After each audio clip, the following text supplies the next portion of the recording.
Assalamualaikum warahmatullahi wabarakatuh. Saya Firda Mar'atus Sholihah. Saya akan menjelaskan isi dari makalah saya yang berjudul Penyelesaian Sengketa Ekonomi melalui jalur non-litigasi. Jadi apa sih jalur non-litigasi itu? Jalur non-litigasi itu penyelesaian sengketa yang dilakukan di luar pengadilan, yang tujuannya itu untuk memberikan bantuan hukum, nasihat, untuk mengantisipasi terjadinya sengketa, pertentangan atau perbedaan pendapat, dan juga mengantisipasi adanya masalah-masalah hukum yang timbul.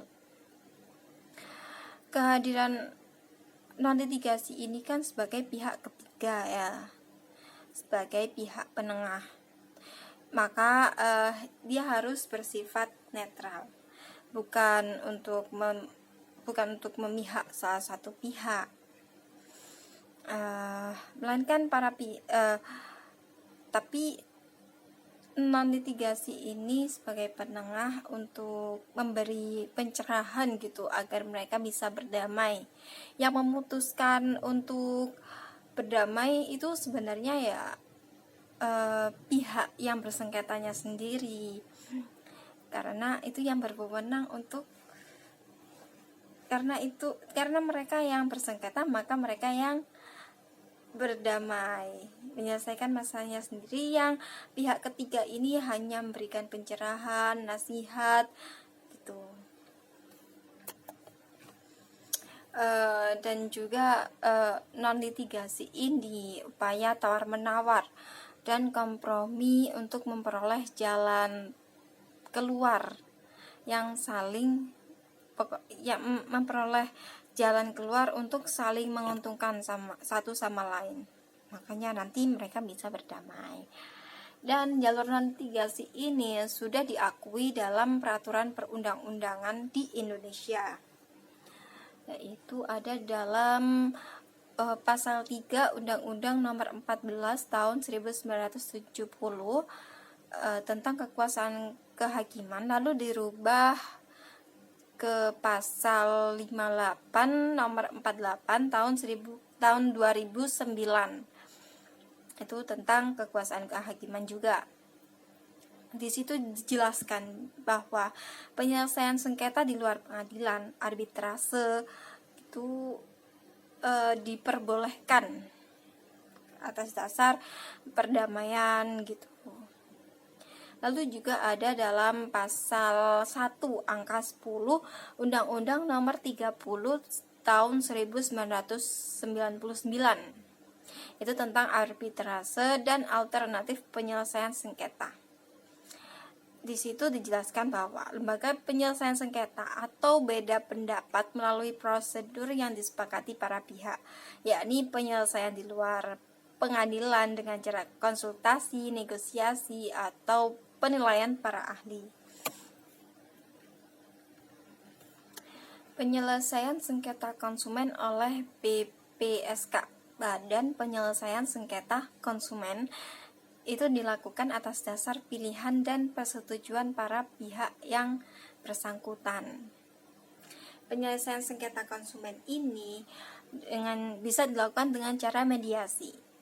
Bisa dilakukan dengan cara mediasi, konsiliasi, dan arbitrase. Kalau mediasi itu dilakukan sendiri oleh para pihak yang bersengketa, lalu didampingi oleh majelis yang bertindak aktif sebagai mediator. Jadi mereka yang bagian menceramai gitu. Pada proses mediasi ini, pihak penengah yaitu mediator tersebut berperan aktif untuk mempertemukan para pihak untuk melakukan perundingan agar tercapainya kedamaian. Mediator itu juga aktif untuk menawarkan berbagai alternatif. Gimana sih caranya biar bisa mereka itu untuk berdamai. Jadi mereka memberi masukan, meluruskan gitu. Tapi yang memutuskan untuk berdamai ya sama itu tadi, para pihak yang saling bersengketa itu. Lalu kalau konsiliasi itu berbeda ya dengan mediator. Kalau konsiliasi ini pihak penengahnya ini bersifat pasif, jadi tidak berperan sebagai hanya berperan sebagai fasilitas untuk mempertemukan para pihak yang bersengketa. Jadi mereka yang berunding sendiri, tidak memberi masukan gitu. Berbeda banget kan sama yang mediasi. Jadi mereka ya kalau ada yang salah cuma diluruskan aja gitu, tapi nggak memberi masukan mungkin ya. Lalu ada yang namanya arbitrase ini ya, penyelesaian sengketa dengan cara arbitrase. Jadi kalau arbitrase ini seluruhnya itu diputuskan oleh majelis yang bertindak sebagai arbiter, sebagai penengah. Arbitrase ini berbeda dengan konsiliasi atau dengan mediasi, karena arbiter ini memiliki wewenang yang sangat luas dan dominan, dari mulai aktif memimpin persidangan hingga membuat putusan yang bersifat final, yang mengikat. Jadinya arbitrase ini kayak mirip-mirip non pengadilan ya, maksudnya litigasi, bukan non litigasi, jadi semi pengadilan gitu.